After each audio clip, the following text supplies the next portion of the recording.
वारकरी संप्रदायातील थोर महात्मे व महाराष्ट्रातील विचारवंतांची दुर्मिळ कीर्तने, प्रवचने, व्याख्याने ऐकण्यासाठी सुरेश महाराज सूळ या यूट्यूब चॅनलला अवश्य सबस्क्राईब करून बेल आयकॉन दाबा. मृत्यू एक अशी गोष्ट आहे की प्रत्येकाच्या जीवनामध्ये ती त्रिकालाबाधित सत्य आहे. आणि किती सत्य आहे, कोणाकरता हा नियम आहे तर तुकाराम महाराज सांगतात हा नियम सगळ्या करता सारखा आहे. सगळ्या करता मध्ये तुकाराम महाराज पुढे जाऊन सांगतात अवतारी पुरुषाकरता सुद्धा हाच नियम आहे.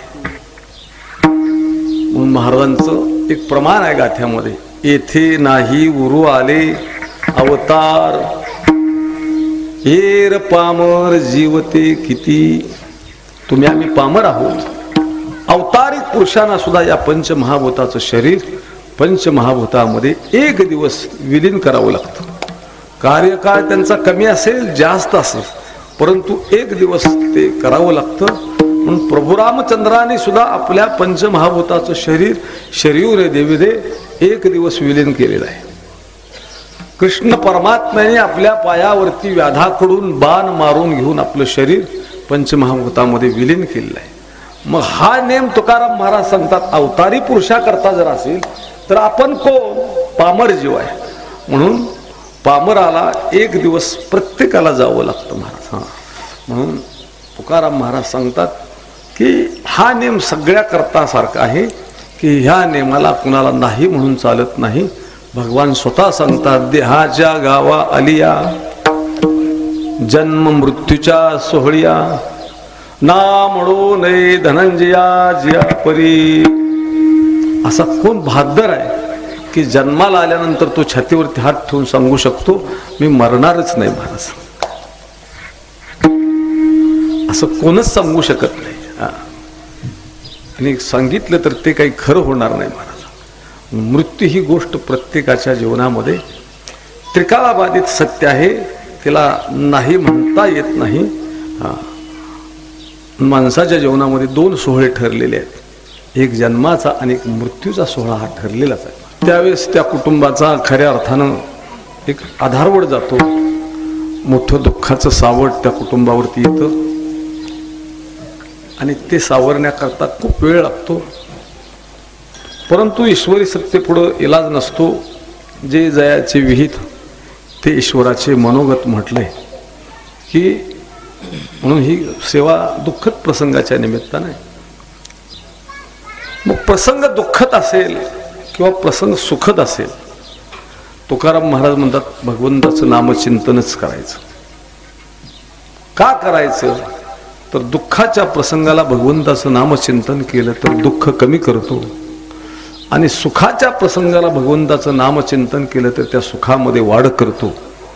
म्हणून तुकाराम महाराजांच्या जीवनामध्ये काही सुखाचे प्रसंग आलेत, काही दुःखाचेही प्रसंग आलेत, परंतु महाराजांनी त्या त्या प्रसंगाला भगवंताचं नामचिंतनच केलं. म्हणून विठ्ठल सुखा विठ्ठल दुःखा तुकया मुखा विठ्ठल, भगवंताचं नामचिंतनच.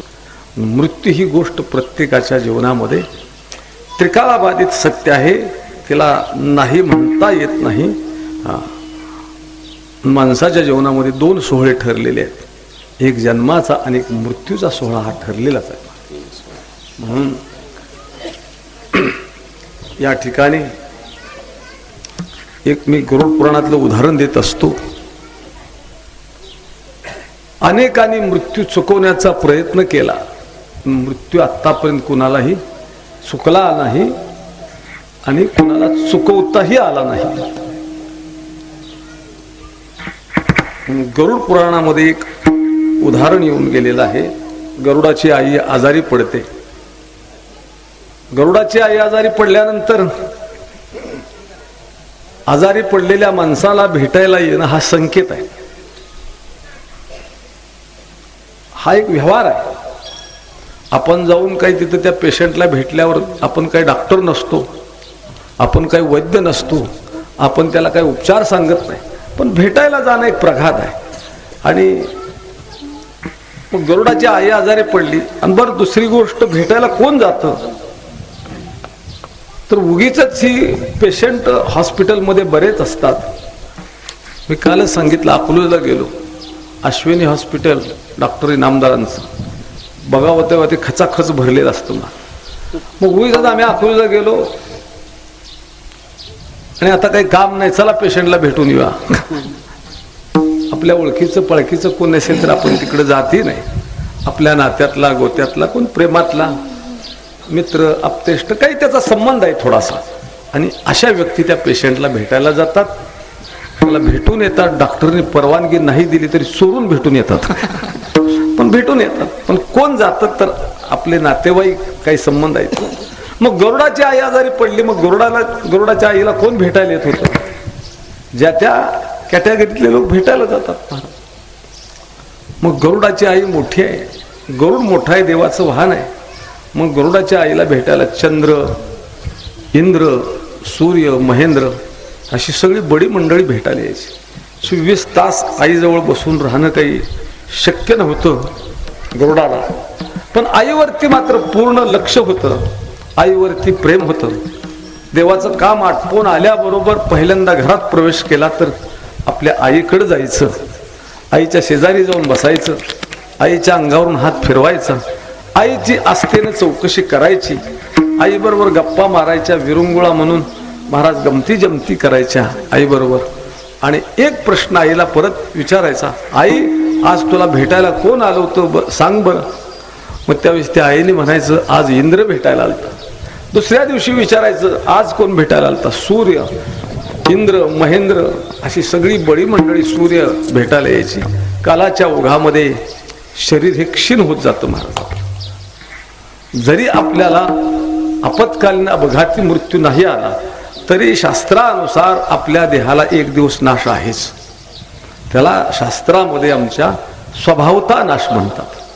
शरीर किती दिवस चांगलं ठेवलं आपण, अतिशय तंतोतंत, म्हणजे इतकं त्या आरोग्याचं आपण नियमन केलं की अलीकडच्या भाषेत सांगायचं झालं तर रामदेव बाबाच्या प्रमाणे सगळा योगा केला, सगळी आसनं केली, तसा आहार विहार ठेवला, तरी त्या रामदेव बाबांना सांगितलं 130 वर्ष तुम्ही निरोगी जगाल बरं का. पण 130 वर्षानंतर का होईना पण मृत्यू त्याला ठरलेला आहे. त्याला काय म्हणायचं? शरीराला स्वभावता नाश आहे. शास्त्रामध्ये 3 नाश सांगितलेत. एक पहिला आश्रय नाश आहे. आश्रय नाश म्हणजे भिंतीवरती काढलेलं चित्र आहे, अतिशय रेखीव आहे, सुंदर आहे, आपलं लक्ष वेधून घेतंय ते चित्र.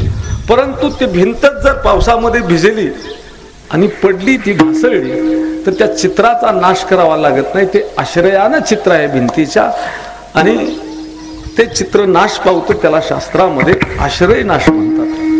दुसरा परतानाश आहे. परतानाश म्हणजे मातीचा डेरा बनवलेला आहे आणि डेरा पाण्यानं भरलेला आहे, परंतु पाण्यानं भरलेला डेरा, त्याच्या खालच्या आडणीचा एक दगड निसटला आणि आडणी जर कोलमडली आणि भरलेला डेरा जर खाली पडला तर तो फुटतो महाराज सगळा. त्याच्या चिंधड्या होतात. मग तो डेरा परत पहिल्यासारखा जोडता येत नाही, त्याला म्हणायचं परतानाश. आणि तिसरा नाश आहे ते स्वभावता नाश, की किती जरी दिवस एखादा हापूसचा आंबा महाराज कूलरमध्ये राहत असेल, परंतु त्या आंब्याला एक दिवस नाश आहेच.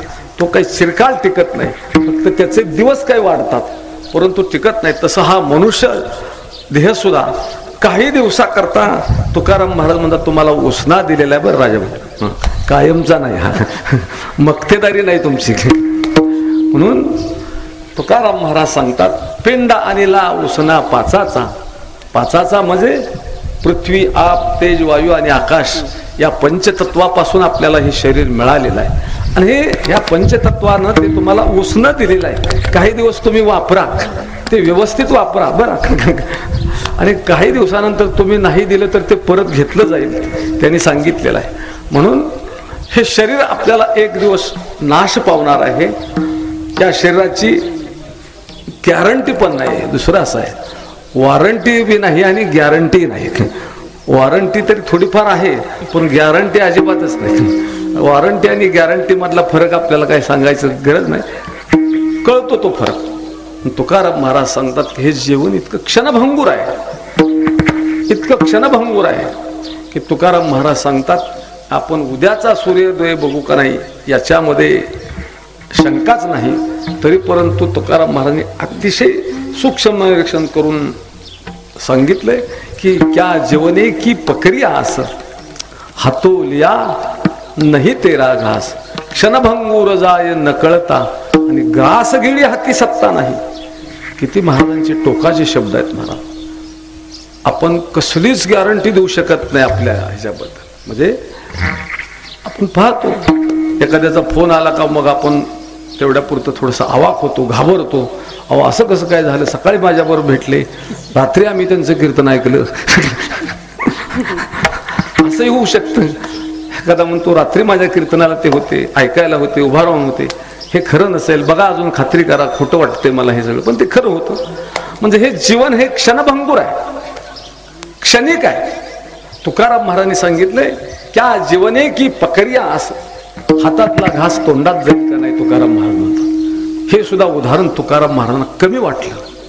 आणि नंतर तुकाराम महाराज म्हणतात की क्षणभंगूर जाय न कळता आणि ग्रास गेली हाती सत्ता नाही. बघा अगोदर सांगितलं हातात घेतलेला घास तुमच्या तोंडापर्यंत जाईल का नाही सांगता येत नाही, तो हातात राहू शकतो तुकाराम महाराज. आणि पुढा दुसऱ्या एका चरणात सांगितलं बर तोंडात घातला आणि चरवणही केला आणि अजून तो घशातून आत गिळण्याची प्रक्रिया होणार आहे.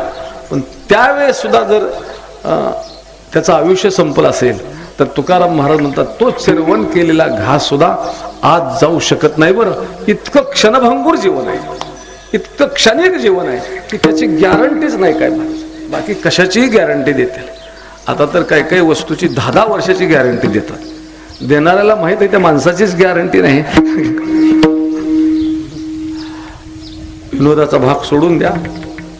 तुकाराम महाराज सांगतात हातातला घास तोंडात जाईल सांगता येत नाही, तोंडात चरवण केलेला घास महाराज घशातून आत जाईल सांगता येत नाही. अगदी सत्य घडलेली घटना आहे, मला अगदी खात्रीशीर लोकांनी सांगितली. ते खर्डे म्हणून गाव आहे पंढरपूर तालुक्यामध्ये. तिथं आमच्या गावचे एक नातेवाईक होते आणि त्यांचा अचानक मृत्यू झाला होता. शेंगाचे दिवस होते आणि त्यांनी ओल्या शेंगा दोन चार फोडून तोंडात टाकल्या होत्या. डोक्यावरती पाटी होती आणि काखेत वेल होती शेंगाची. आणि अचानक पायाला करंट बसला. वायर ओपन होती, लिकेज झालेली वायर होती, लक्षात आलं नाही आणि ऑन द स्पॉट ती व्यक्ती गेली. ह्या गोष्टीला 10 वर्ष झाली असतील साधारण. आणि मग ते लोक त्यांचे दहन करून आले. त्यावेळी संध्याकाळी आमची चर्चा झाली. तर म्हणले महाराज तुमच्या प्रमाणाचा आम्हाला थोडी आठवण झाली हो. म्हणले त्या व्यक्तीनं तोंडात एक 2-4 शेंगदाणे अगदी चरवण केलेले, बारीक केलेले शेंगदाणे आणि ते तोंडात तसेच आम्हाला दिसत होते आ केल्यानंतर. ते म्हणजे तुकाराम महाराजांचा शब्द खरा होतोय की तोंडातला घास आपल्या घशातून खाली जाईल का नाही याची सुद्धा गॅरंटी नाही. बरं आणि म्हणून क्षणभंगूर जाय न कळता असं हे शरीर आहे. मग तुकाराम महाराज सांगतात की पण हे तुला मिळालेलं आहे, अतिशय चांगलं, क्षणिक असू दे, नाही त्याची गॅरंटी नसू देत तुकाराम, पण नरदेह तुला मिळाला ही सगळ्यात मोठी जमेची बाजू आहे. 84 लक्ष योनी आहेत आणि 84 लक्ष योनीमध्ये एकच योनी अशी आहे की ती मनुष्य योनी. मग तो कोणत्या जातीमध्ये येऊ दे, धर्माला कोणत्या पंथामध्ये येऊ दे, त्याच्याशी काही भगवंताचं देणं घेणं नाही. ह्या जाती पंथ हे आपण तयार केलं. भगवंताने मनुष्य देह देत असताना सगळ्याला सारखा दिलेला आहे. नाहीतर आपला देह वेगळा दिला असता, मुस्लिम समाजाचा वेगळा, धनगर समाजाचा वेगळा. हे चेहऱ्यावरनं त्याच्या दिलेल्या इंद्रियावरनं आपण ठरवलं असतं. पण तसं भगवंताने काही भेद केला नाही. ब्राह्मणालाही असाच दिला आणि मराठ्यालाही तसाच दिला. याच्यात काही त्याने भेद केला नाही. सगळ्याला बुद्धी सारखी दिली. कुणी त्याचा उपयोग कसा करायचा हे स्वातंत्र्य त्याचं त्याला दिलं. म्हणजे भगवंताने सगळ्या गोष्टी मनुष्य देहाला सारख्या दिल्यात आणि चांगल्या दिल्यात. मग तुकाराम महाराज सांगतात की हा मनुष्य देह 84 लक्ष योनीमध्ये सगळ्यात श्रेष्ठ योनी मनुष्य योनी आहे. आपल्याला समजा कुत्र्याचा जन्म मिळाला असता असं धरून चाला, कुत्रा प्रामाणिक आहे ठीक आहे, पण त्या कुत्र्याला भजन करता आलं असतं गाव? कुत्र्याला एकादशी धरता आली असती गाव? कुत्र्याला पंढरपूरला जाता येतं गाव? म्हणजे ह्या गोष्टी ज्या आहेत त्या फक्त मनुष्य योनीमध्येच आहेत. तर कुत्र्याच्या इंद्रियामध्ये ना आपल्या इंद्रियामध्ये, त्याच्या आचार धर्मामध्ये आपल्या आचार धर्मामध्ये काही फारसा फरक नाही मला. सगळं त्याला भूक लागते, त्याला झोप लागते, त्याला भीती आहे, आपल्याला भीती आहे, त्याला निवाऱ्याची गरज आहे, आपल्याला निवाऱ्याची गरज आहे. सगळ्या गोष्टी त्याला भय मैथून हे सगळं आहे आपल्यासारखं. सर्व योनीशी समसमान आहे, सगळ्याला सारखंच आहे. फक्त मनुष्याला एकच आहे की त्याला ज्ञान फक्त जास्त दिलंय आणि त्या ज्ञानाचा उपयोग कुठं करायचा. मग तुकाराम महाराज सांगतात की बाबा फक्त ह्या मनुष्य योनीमध्येच ही सुविधा आहे, बाकीच्या कुठल्याही योनीमध्ये ही सुविधा तुला दिली नाही.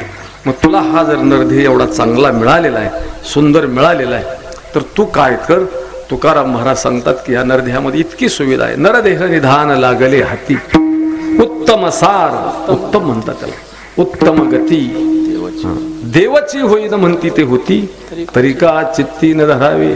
अशा प्रकारे त्या नरदेहामध्ये आल्यानंतर तुला देवाची प्राप्ती तर होऊ शकते, परंतु तू ठरवलं, तुकाराम महाराज सांगतात की देवच व्हायचंय, तर त्याला देव होता येतं, देव होता येतं. म्हणून या नरदेहामध्ये आल्यानंतर तुकाराम महाराज म्हणतात की तू त्या देवाला आपलंसं कर, कारण मृत्यू ही गोष्ट तर चुकवता येत नाही. मागाशी मी सांगता सांगता राहून गेलो की चुकवण्याचा प्रयत्न केला तर चुकत नाही. गरुडाची आई आजारी पडली आणि मग त्याला भेटायला यायला लागले. कालाच्या ओघामध्ये शरीर क्षीण झालं आणि क्षीण झाल्यानंतर आपलं सुद्धा शरीर बघा, मी नेहमी सांगतो, मागच्या 20 वर्षात होतं ते आज नाही, मागच्या 40 वर्षात होतं ते तर अजिबातच आज नाही. आणि लहानपणचा आपला फोटो बघितला तर आपला विश्वासही बसत नाही मी आहे का कोण आहे. ते आपल्या कुठल्या तरी जुन्या लोकांनी, आईने कुणीतरी सांगावं लागतं हा तुझा लहानपणचा फोटो आहे. म्हणजे कालाच्या ओघामध्ये शरीरामध्ये सारखा बदल होतो, बदल होत होत हे शरीर क्षीण होतं. मग तसं वयोमानानुसार त्या गरुडाच्या आईचं शरीर हे अतिशय क्षीण झालेलं आहे. तिला ह्या अंगावरून त्या अंगावर होता येत नाही. त्याची आयुष्याची मर्यादा ही संपत आलेली आहे. प्रत्येकाची मर्यादा ही ठरलेली आहे.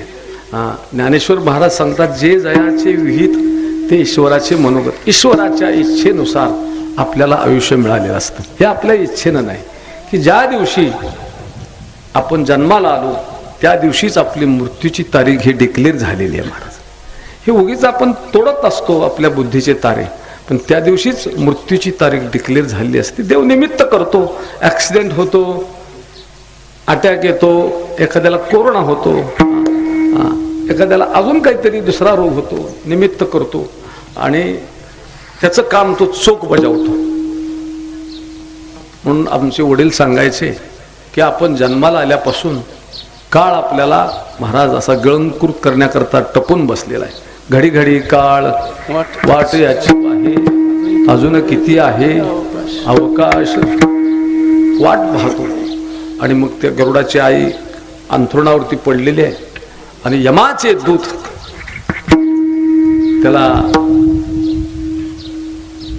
न्यायला येतात. मग ते आदल्या दिवशी महाराज ते गिराईक कुठं आहे त्याचा तपास करून जातात, तपास करून जातात. मग त्या यमाच्या दूताकडे एक लेजर असतं आणि त्या लेजरवरती राजू जन्मला कधी आणि मृत्यू कधी ह्या दोन्ही तारखा असतात. त्या फक्त आपल्याला दिसत नाहीत, आपल्याकडे सुद्धा आहेत त्या, ह्या पांढऱ्या कातडीच्या आत आहेत. तुम्ही कीर्तन सुटल्यावर बघू नका त्या काढो बिडून, ती काही भाषा तुम्हाला समजणार नाही, पण ते असतात ना. डाव्या हातावर जन्माची तारीख असते आणि उजव्या हातावर रिटायरमेंटची तारीख. म्हणजे नोकरीचं रिटायरमेंट वेगळा. बघा, नोकरीमध्ये सुद्धा एखादा अधिकारी, एखादा कर्मचारी दाखल झाला का जॉईन झालेली तारीख त्या लेजरवरती असते आणि रिटायरमेंटची सुद्धा तारीख खाली असते की 58व्या वर्षी एवढं वय, एवढी तारीख, आणि त्या दिवशी ही व्यक्ती रिटायर होते. आपोआप त्या दिवशी त्याचा पगार बिगार सगळं बंद होतो आणि सरकारी असेल तर त्याला अर्धी पेन्शन मग पुढे चालू होते महिन्यानं, पण त्या दिवशीच रिटायर होतो तो, त्याला फरक नाही. तशी आपली तारीख सुद्धा ज्या दिवशी आपण जन्माला आलो संतोषराव, त्या दिवशी मृत्यूची तारीख ही डिक्लेअर झालेली आहे. त्याच्यात काही बदल करण्याचा अधिकार आपल्याकडे ठेवलाच नाही महाराज. मग ती व्यक्ती चांगली असू देत, वाईट असू देत, कुणी असू देत, त्याच्याकरता नियम मात्र देवाने सगळ्याला सारखा ठेवलाय. लहान मोठा, गरीब श्रीमंत. तुकाराम महाराज बोलून जातात, मग तेथे नचले काही, सत्ता संपदा राहील ठाईच्या ठाई, पुढे संचित जाईल ग्वाही. तुका म्हणे तय्य माज्ञा. तिथं नियमावली काही नाही की सगळ्या करता तो नियम सारखा आहे. आणि मग एके दिवशी ते यमाचे दूत त्या आईला भेटण्याकरता आले, चौकशी केली गरुडाच्या आईची. पायथ्याशी बसले, पुन्हा उशाला जाऊन थोडंसं बसले, निहाळून तिच्याकडे पाहिलं. अकराळ विकराळ त्यांचं स्वरूप आहे. ती गरुडाची आई त्यांच्याकडे पाहते. आणि मग तिथून ते उठले. 5-10 मिनिटानंतर बाहेर गेले, चौकटीला हातही लावला आणि पुन्हा त्या म्हातारीचं म्हणजे गरुडाच्या आईचं निरीक्षणही केलं. आणि दोघंजण कानात काहीतरी एकमेकाच्या बोलले आणि दोघांनी एकामेकाच्या हातावर टाळी दिली आणि ती दोघं हसतच गेले, तिकडं निघून गेले हसत हसत. मग संध्याकाळी 10-10:30 वाजलेले. गरुड नेमाप्रमाणे घरी आला. आल्याबरोबर पहिल्यांदा आईच्या महालामध्ये गेला आणि आईच्या पाठीवरून हात फिरवला. आई, बरे तुझी तब्येत? आईने सांगितलं, बाबा आज माझी काही धडगत बरी नाही, मला खूप अस्वस्थ होते, मला भीती वाटते, तू माझ्यापासून आता दूर काही जाऊ नको, आपल्या मुलाला म्हणते. मग तो काय करतो, आईला धीर देतो, पाठीवरून हात फिरवतो आईच्या. आई, मी असताना तू कशाला घाबरते? कोण येणार आहे तुझ्यापाशी मी असल्याबरोबर? मग सगळं विरंगुळा म्हणून गप्पा मारतो, पण आई काही बोलण्याच्या मनस्थितीत नसते. तरी सुद्धा पुन्हा पुन्हा गरुड आईवर बोलतो, चर्चा करतो. आणि मग बोलत बोलत म्हणतो, आई तुला आज भेटायला कोण आलं होतं? मग आई ते सगळं यमाच्या दूताचं वर्णन करते, ते मला भेटायला आले होते. मग ते काय म्हटले, बोलले नाहीत मला काय, परंतु बराच वेळ इथं बसले, पुन्हा बाहेर गेले, उंबऱ्याला हात लावला, पुन्हा माझं निरीक्षण केलं. पुन्हा ते दोघंजण होते, एकामेकाच्या कानात काहीतरी बोलले आणि जात असताना दोघांनी एकामेकाच्या हातावर टाळी दिली आणि हसतच खूप हसत इथून निघून गेले. एवढं सगळं वर्णन महाराज त्या आईने गरुडाला सांगितलं. आणि मग गरुडाच्या लक्षात आलं की माझ्या आईचा तपास यमाचे दूत काढून गेलेले दिसत आहेत, आईला नेण्याकरता येणार आता ते इथं. आणि मग आईला हिथं ठेवण्यात काही अर्थ नाही, आईला आता सुरक्षित स्थळी घेऊन जातो की तिथं कोणालाच आईचा पत्ता लागणार नाही. आणि मग अलगत तो गरुड आईला उचलतो, पाठीवरती घालतो आणि महाराज झेप घेतो. गरुडाचा वेग खूप सांगितलाय रामायणामध्ये, अतिशय वेगवान गरुड आहे आणि अतिशय वाऱ्याच्या वेगानं गरुड रातोरात हजारो किलोमीटर अंतर काढतो. आणि हिमालयाच्या गुहेमध्ये अशी एक गुहा आहे की त्या गुहेमध्ये कोणच जाऊ शकणार नाही, कोणालाच ती गुहा माहीत नाही, हे त्याला नक्की माहीत होतं. आणि अशा गुहेमध्ये महाराज तो उतरतो आणि उतरल्याबरोबर आईला आत घेऊन जातो सुरक्षित स्थळी. परंतु आईला जे यमाचे दूत 2 दिसले, ते दूत यमाच्या गुहेला उभे असतात आणि दोघजण ती काठी आडवे लावतात आणि आई तिथं गतप्राण होते, त्याला आईला आत नेता येत नाही. गरुड धाय मोकळून रडतो, माझ्या आईला वाचवण्याकरता एवढा मी प्रयत्न केला. आणि मग सगळं ते होतं, आईचं गरुडाचं सांत्वन करतात ते. पण त्या गरुडाला ज्या काही शंका निर्माण झाल्या, त्या शंकेचं निरसन महाराज त्या यमाच्या दूतानं केलेलं आहे. या निरसनावरून असं लक्षात येतं की मृत्यू चुकत नाही आणि चुकवण्याचा प्रयत्न केला तर चुकत ये नाही. तो त्रिकालाबाधित सत्य आहे, तो स्वीकारावाच लागतो महाराज, तिथं त्याला नाही म्हणून चालत नाही.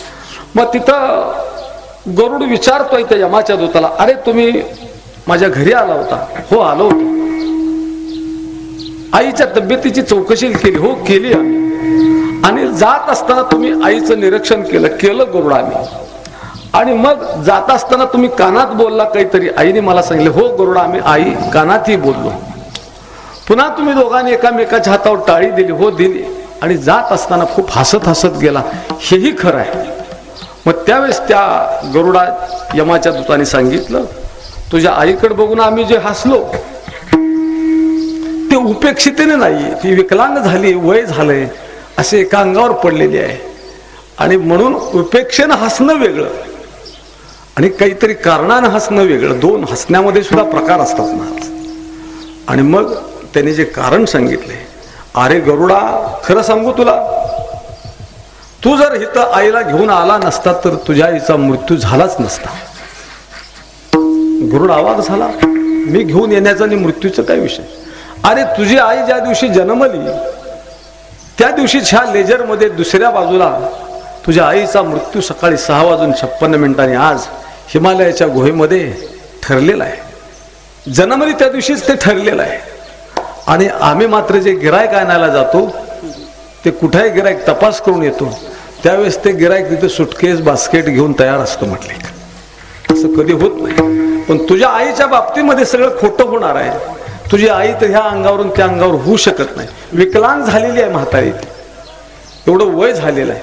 आणि तुझ्या आईचा मृत्यू आमच्या लेजरमध्ये हिमालयाच्या गुहेमध्ये सकाळी 6:56. अरे हे म्हातारी तर घरातून बाहेर पडू शकत नाही. घरातनं बाहेर सोडून द्या.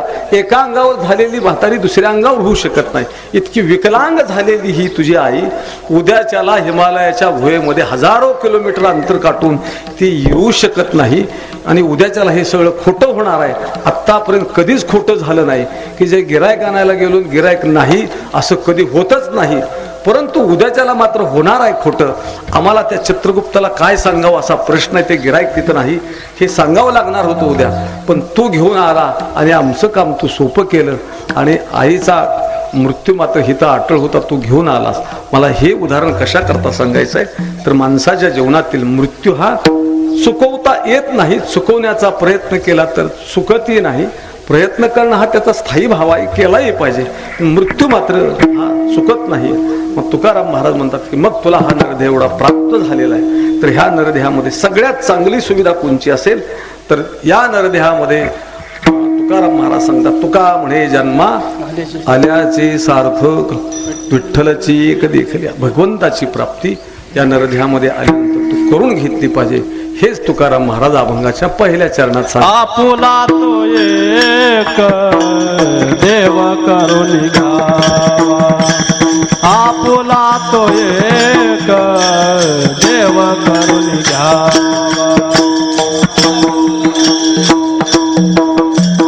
देव करून घ्यावा, आपुला तो एक देव करून घ्यावा, आपुला तो एक देव करून घ्यावा, आपुला तो एक देव करून घ्यावा.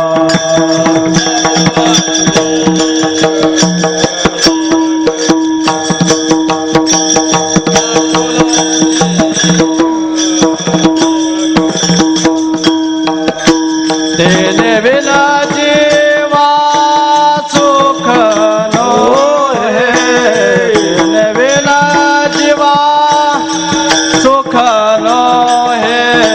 ये राती माये के दुःखाची जनी, ये राती माये के दुःखाची जनी. तेने विना जीवा सुख नो है, तेने विना जीवा सुख नो है. हे राती माये के दुःखाची जनी.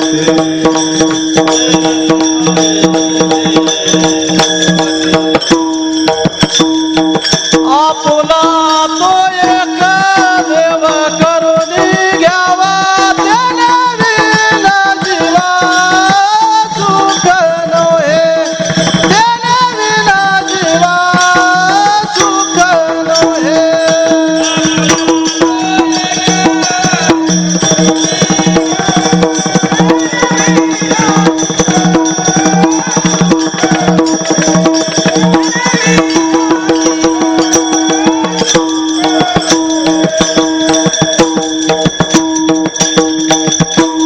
महाराज सांगतात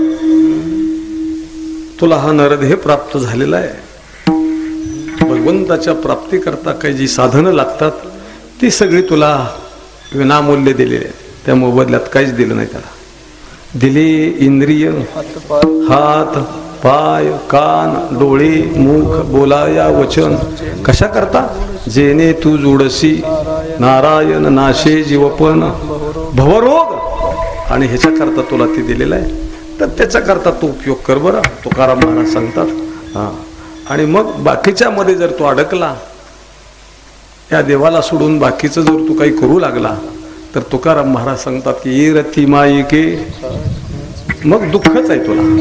याला सोडून जर तू काय करत बसला तर तुझ्या वाट्याला केवळ तुकाराम महाराज म्हणतात दुःख येणार आहे. मग याला धरून जर तू केलं तर महाराज तो संसार सुद्धा सुखाचा होतो बरं. हा, तुकाराम महाराजांनी आपला भार देवावरती घातला संसाराचा. मग तुका म्हणे घालू तयावरी भार वाहू हा संसार देवापायी. तुका म्हणे आम्ही जिंकेला संसार होऊन या किंकर विठोबाचे. कितीतरी प्रमाणे अवघाची संसार केला ब्रह्मरूप विठ्ठल स्वरूप म्हणून या. धन्य पुण्यरूप कैसा झाला संसार देव आणि भक्त दुजा नाही विचार. संत महात्म्याने संसार तुमच्या आमच्यासारखा केला, पण देवाला धरून देवाला वगळून नाही. संतांना माहीत होतं देवाला वगळून जर केला तर निष्ठ शून्यच आहे महाराज. म्हणून एक उदाहरण सांगत असतो, एक वरून आपुला तो एक आकडा लिहिला राजू बरं का, आणि त्याच्यावर शून्य जर दिलं तर किती होतं? 10 होतं. हां, तुम्ही पतसंस्थेत कामाला होता, हिशोब चांगला पाहिजे. हां, इतका हळूच म्हणून चालणार नाही. आणि 10वर एक शून्य दिला तर 100, आणि 100वर एक दिला तर 1000, 1000वर दिला तर 10,000. असं काही 4 वाजेपर्यंत कीर्तन केलं तर संपत. 10,000, 10,000वर एक दिला तर 1,00,000, 1,00,000वर दिला तर 10,00,000, 10,00,000वर एक दिला तर 100 लाख, आणि 100वर दिलं तर 1 कोटी, 1 कोटीवर एक दिला तर 10 कोटी, 10 कोटीवर एक दिला तर 100 कोटी. आपल्या भारताचं कर्ज फेटून जाईल सगळं. असा 100 कोटीवर हिशोब गेला. आणि मी सांगितलं माझा एक मला द्या आणि बाकीचे कोट तुम्हाला घ्या. एक बाजूला काढला तर शून्य कितीही पाठीमागे लावले तर त्या शून्याला किंमत नाही, आणि एक पुढे ठेवला तर मग पाठीमागचा शून्य जसा जसा वाढेल तशी त्याची किंमत वाढते. तसं तुमच्या नरदेहामध्ये आल्यानंतर या भगवान परमात्म्याला तुकाराम महाराज म्हणतात तुम्ही विसरू नका बरं. त्याला विसरलं तर मग शून्यच आहे सगळं. म्हणून या सृष्टीचा कोणतरी एक जगन्यंता असतो महाराज, तो चालक असतो. संतांचा देव असा मर्यादित ह्याच्यापुरता नाही, मंदिरापुरता नाही, विश्वात्मक देव आहे. आता विश्वात्मके देवे म्हटलंय महाराज. म्हणून संतांचा देव देव म्हणजे काही मर्यादित नाही. तुकाराम महाराजांची पूजा म्हणजे देवा पुढे बसला 2 तास महाराज त्याला दही दूध आंघोळ घातली, एवढी मर्यादित पूजा नाही. पूजेचा एक भाग आहे. पण तुकाराम महाराजांनी सांगितलं महापूजा म्हणजे नक्की काय, तर स्वामी काज गुरु भक्ती पितृ वचन सेवापती हीच विष्णूची महापूजा आहे. किती पूजा सोप्या आहेत. सत्य बोले मुखे दुखवे अनेकाच्या दुःखे हीच विष्णूची महापूजा. निश्चयाचे बळ तुका म्हणे तेची फळ हीच विष्णूची महापूजा. ह्या किती पूजा सोप्या आहेत. स्वामी काज आपल्या गुरुवरती अनन्य श्रद्धा असणं तुकाराम महाराज म्हणतात हीच विष्णूची महापूजा. गुरुला समोर गोड बोलायचं आणि मागं निंदा करायची. तुकाराम महाराज म्हणतात हे बरोबर नाही. गुरुची पूजा म्हणजेच देवाची पूजा सांगितली. पुन्हा काय सांगितलं, पितृवचन वडिलाची अवज्ञा करायची नाही, वडिलालाच देव मानलं पाहिजे. हां, आणि असं जर वर्तन असेल तर तुकाराम महाराज म्हणतात हीच विष्णूची महापूजा. पत्नीनं आपल्या पतीला देव मानायचं, पतीची या मता अनुसरून पतिव्रता, असं जर तिचं जीवन असेल तर तिच्या दृष्टीनं पती हाच देव आहे. तुकाराम महाराज सांगतात हीच विष्णूची महापूजा. आता 4थी पूजा तुकाराम महाराज सांगितली, सत्य बोले मुखे. ही तर किती पूजा सोपी आहे. आपल्या मुखानं खोटं कधी बोलायचंच नाही. तुकाराम महाराज सत्य बोले मुखे हीच विष्णूची महापूजा. दुखवे अनेकाच्या दुःखे, दुसऱ्याच्या दुःखानं आपल्याला दुःख झालं पाहिजे. शेजाऱ्याचं दुःख आहे ते माझं दुःख आहे, दत्ताचं दुःख आहे ते माझं दुःख आहे. दत्ताला दुःख झालं तर मला आनंद वाटत असेल तर तुकाराम महाराज म्हणतात ह्याच्यासारखं पाप दुसऱ्या जगात दुसरं नाहीच महाराज कुठलं. आणि आम्ही सगळ्यात आनंद जास्त तोच व्यक्त करतोय. आम्हाला कमी आहे याचं दुःखच नाही, दुसऱ्याला जास्त आहे याचं जास्त दुःख आहे. म्हणून तुकाराम महाराज सांगतात दुखवे अनेकाच्या दुःखे हीच विष्णूची महापूजा. आणि एखाद्या गोष्टीला प्रारंभ केला तर ते पूर्णत्वाला जाईपर्यंत त्याचा निश्चय करणं तुकाराम महाराज म्हणतात ही सुद्धा एक विष्णूची महापूजा आहे. अशी तुकाराम महाराजांची सुद्धा देवपूजा आहे, महापूजा आहे. आणि असा हा भगवान परमात्मा तुकाराम महाराज म्हणतात की तू आपलासा कर आपुला तो एक देव करुणी घ्यावा तेने विनजवा सुख नोहे. मग बाकीच्या मध्ये तुकाराम महाराज म्हणतात दुःखच आहे नुसतं ये रती मायिके दुःखाची जनिती नाही आधी अंती अवसानी. आणि ह्या मनाला तुकाराम महाराज म्हणतात अनेक गोष्टीचं वेळ लागतं. तर कुणाला कशाचं लागतं मी काही सांगत बसणार नाही, पण तुकाराम महाराज म्हणतात की या मनाला देवाचं जर वेळ लागलं तर त्याच्यासारखा आनंद कुठलाच नाही महाराज. देवासाठी मोठमोठे फिलॉसॉफर तत्ववेत्ते तत्वज्ञ वेडे झाले महाराज. तुकाराम महाराज काही सामान्य बुद्धीचे होते का? सामान्य बुद्धीच्या माणसाचा तुकाराम महाराजांनी धिक्कार केला. तुका म्हणे ऐशी बुद्धी जयाची जड आणि तयाहून दगड बरे देवा म्हटले. त्याला देव जाणण्याची बुद्धी नाही, त्याला तुकाराम महाराजांनी दगडाची उपमा दिली. असो म्हणून तुकाराम महाराज देवासाठी वेडे झाले. वेडा झाला वेडा झाला नाचावला भक्तीसी. ज्ञानेश्वर महाराज वेडे झाले. कावळ्याला विचारलं देव येईल का, देव भेटेल का? उड उड रे काऊ तुझे सोन्याने मडवीन पाहू पाहुणे पण राहू घरात काही येते. म्हणजे देवासाठी वेड होणं हे आनंदाचं लक्षण आहे, सुखाचं लक्षण आहे. सामान्य गोष्टी करता मनुष्य वेडा होतो. कोण कशा करता वेडा होतो मी सांगत बसणार नाही, पण निश्चितपणाने तुकाराम महाराज सांगतात, अविनाश करी आपुलिया ऐसे लावी मना पिसे गोविंदाचे. अरे त्या गोविंदाचं पिसं लागलं तर तू देवच होतो महाराज. गोविंद गोविंद मनाला गलिया छंद, मनाला गलिया छंद, मनाला गलिया छंद. गोविंद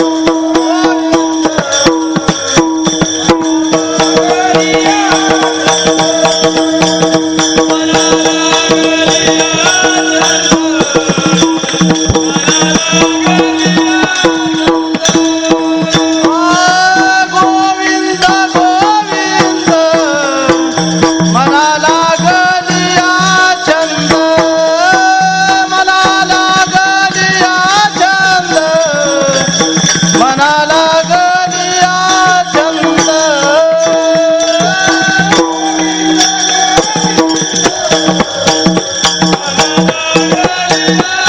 छंद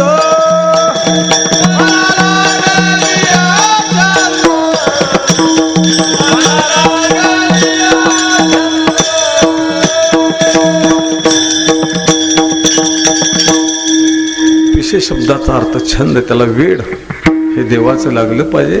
म्हणून तुकाराम महाराज म्हणतात की ते लागल्यावर काय होतं तर मग गोविंद ते काया भेद नाही देवा, तो देवच होतो महाराज. असो म्हणून यथा व्रजगोपिका नाम, त्या गवळणीचं वर्णन सुंदर आले नारदाच्या भक्तिसूत्रामध्ये.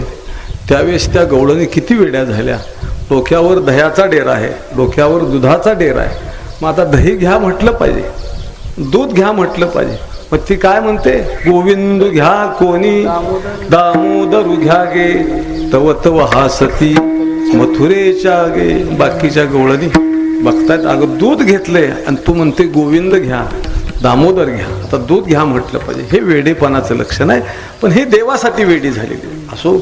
आणि अशा ज्या व्यक्ती असतात ना, त्या महाराज जरी गेल्या तरी त्या कीर्तिरूपानं पाठीमागं अजरामर असतात महाराज. कायम त्यांचं जगामध्ये ह्या नाव राहतं. तुकाराम महाराजांचं आयुष्यमान 41 वर्ष 1 महिना आणि 17 दिवस आहे. पण आज एकही दिवस तुकाराम महाराजांचं नाव घेतल्याशिवाय जात नाही. महाराज आमच्या खापर पंजोबाचं नाव काय म्हटलं तर कुणाला सांगता येणार नाही. एखाद्याला तर आजोबाचंही नाव सांगता येत नाही. आणि मग महाराज पंजोबाचं सोडून द्या, पण तुकाराम महाराजांचं नाव, ज्ञानेश्वर महाराजांचं नाव, छत्रपती शिवाजी महाराजांचं नाव माहीत नाही असा मनुष्यच नसेल मला वाटते. आणि जर तू मनुष्य असेल तर त्याला मनुष्य म्हणूच नाही मला वाटते बरं का. म्हणून मनुष्य गेल्यावर जितकं दिवस त्याचं नाव पाठीमागं राहतं ना, ते खरं आयुष्य असतं. ज्ञानेश्वर महाराजांना 22 वर्षाचं आयुष्य मिळालं, पण 22 वर्ष नाही, आत्तापर्यंत 750 वर्ष झाली. आणि इथून पुढे चंद्र सूर्य आहे तोपर्यंत त्यांना आयुष्य आहे. छत्रपतींना कोण म्हणेल 51 वर्ष आयुष्य आहे. 51व्या वर्षी त्यांना गुडघी नावाचा रोग झाला आणि त्यांना देवाज्ञा झाली. हे 51 वर्ष आयुष्य हे लौकिकच आहे. पण ज्या व्यक्ती आपल्या गुणानं महाराज गुणसंपन्नतेनं पाठीमागं उरतात त्याला तुकाराम महाराज म्हणतात मरणच नसतं. म्हणून ह्या मातुश्रीने सुद्धा आपल्या कुटुंबावरती चांगले संस्कार दिलेले आहेत, चांगले संस्कार लावलेले आहेत. म्हणून तुका म्हणे एका मरणेची सरे उत्तमाची उरे कीर्ती मागे, हे रती मायके दुःखाची जनिती नाही आदी अंती अवसानी विठोबार.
आपुला तो एक देव करुणी घ्याव वर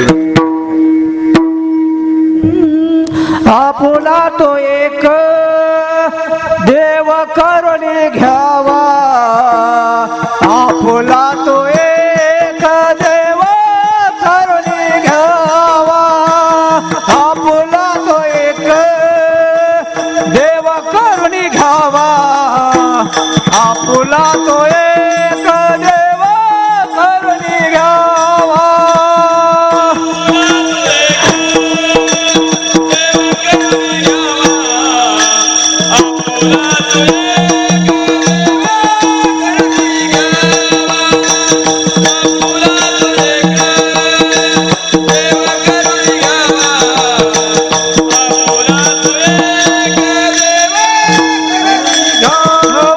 आपुला तो एक देव करुणी घ्यावा आपुला तो एक देव करुणी घ्यावा आपुला तो एक देव करुणी घ्यावा आपुला तो एक देव करुणी घ्यावा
मातोश्रीचं वर्षश्राद्ध आहे. त्यांना जाऊन या कुटुंबातून आज बरोबर 1 वर्ष झालेलं आहे. अशी माता जर घरातून गेली तर तुकाराम महाराज काय, परंतु अनेक कवींनी सुद्धा वर्णन केले की स्वामी तिन्ही जगाचा आई विना भिकारी म्हटले. आई हे घरातलं नुसतं नाव नसतं, तर ते गजबजलेलं गावच असतं.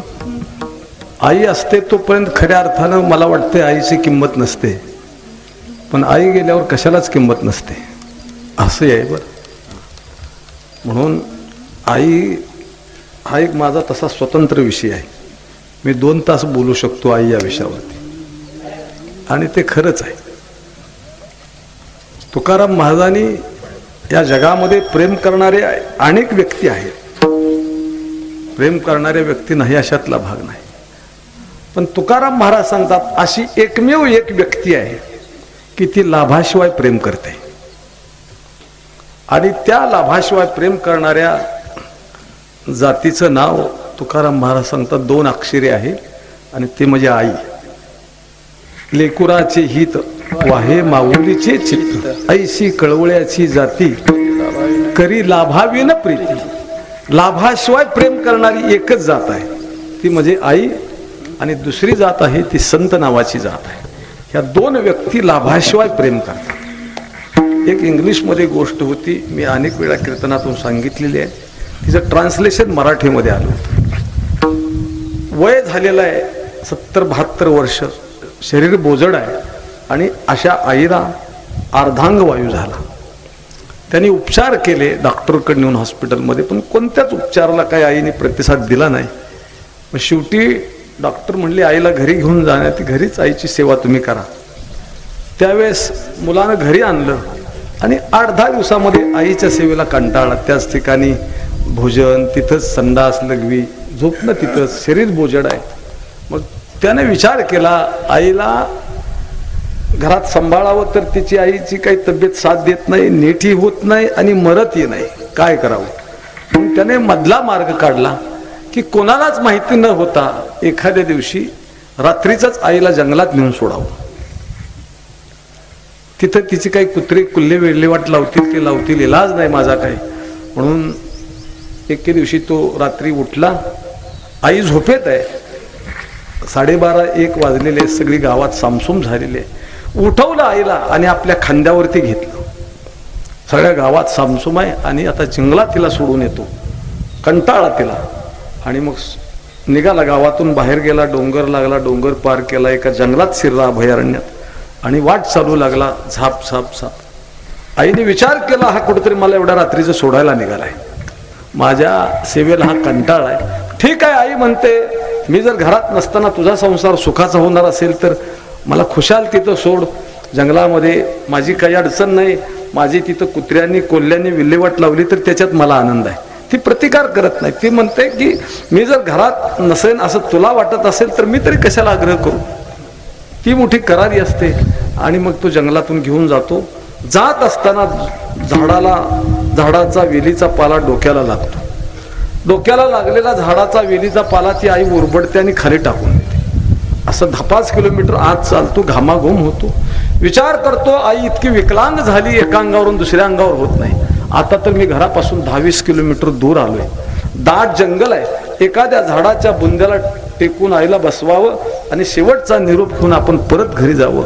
म्हणून पहाट झालेली आहे आणि आईला बुंद्याला टेकून बसवतो आणि मग घराच्या दिशेनं परत आईचं शेवटचं दर्शन घेऊन निघतो.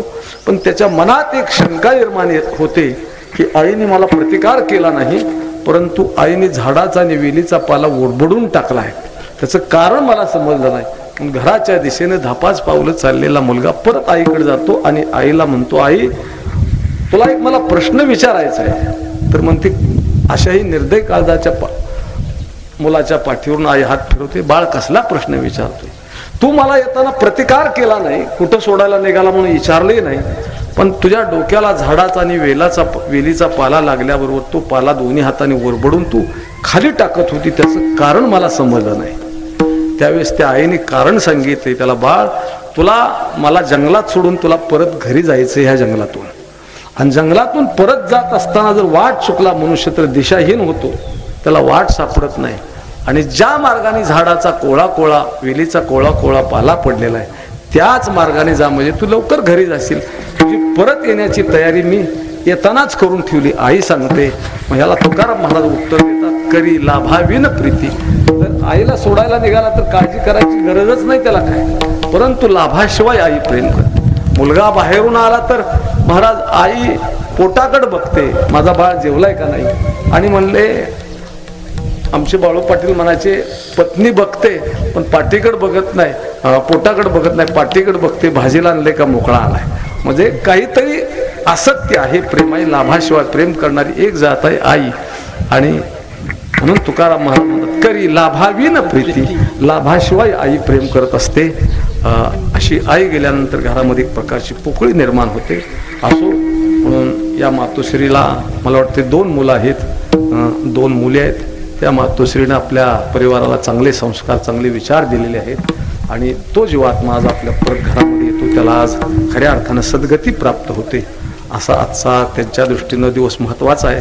की तुम्ही म्हणाल की परत येतो महाराज, हे कशावरून, तर ज्यावेळेस दशरथ राजाचं श्राद्ध कर्म प्रभू रामचंद्राने चित्रकूट पर्वतामध्ये केलेलं आहे, मंदाकिनी नदीच्या तीरावरती, त्यावेळेस ऋषीपत्न्या सगळ्या आलेल्या आहेत. ऋषी आले त्यावेळेस ऋषीपत्न्याच्या समोर बसलेल्या सीतामाई हात जोडून, ज्यावेळेस प्रभू रामचंद्राने पिंडदान केलं त्यावेळेस मात्र वडिलाचं नाव घेऊन सीतामाई उठून दूरवरती झाडाखाली जाऊन बसल्या.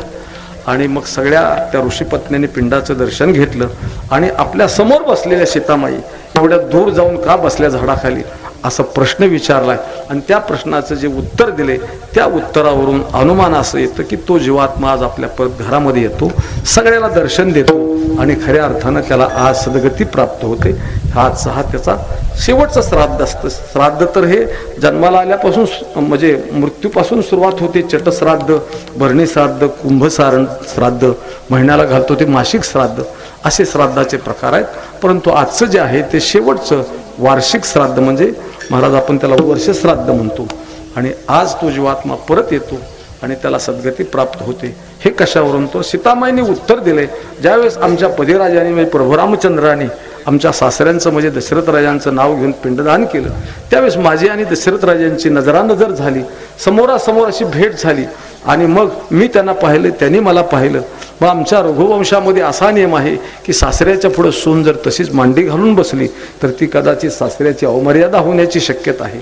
मग सीतामाईने उत्तर दिले. तिथून थोडंसं मी लांबूनच दर्शन घेतलं आमच्या सासऱ्यांचं दशरथ राजांचं, आणि थोडंसं ही मर्यादा सांभाळण्याकरता दूर झाडाखाली येऊन बसले असं उत्तर दिले. या उत्तराच्या अनुमानावरून तो जीवात्मा त्या मातोश्री आज परत आपल्या घरामध्ये येतात आणि त्यांना सगळ्यांना दर्शन देतात आणि त्याला खऱ्या अर्थानं सद्गती प्राप्त होते.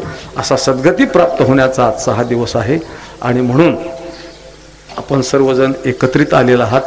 आज सगळे पाहुणे रावळे भाऊबंद आप्तेष्ट मित्रमंडळी नाती गोत्यातली सगळी माणसं एकत्रित येतात का, तर आज शेवटचं त्या व्यक्तीचं दर्शन असतं म्हणून सगळे आपण एकत्रित येतो. असो म्हणून आज त्यांना सद्गती प्राप्त झालेली आहे या मातोश्रीला. म्हणून आमच्या देहूकर फळाच्या वतीनं वारकरी संप्रदायाच्या वतीनं या मातोश्रीला मी भावपूर्ण श्रद्धांजली समर्पित करतो. आणि झालेली सेवा जगद्गुरु तुकोबार यांच्या चरणी माऊलींच्या चरणी समर्पित करून सेवेला विराम देतो. ज्ञानेश्वर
तुका म्हणे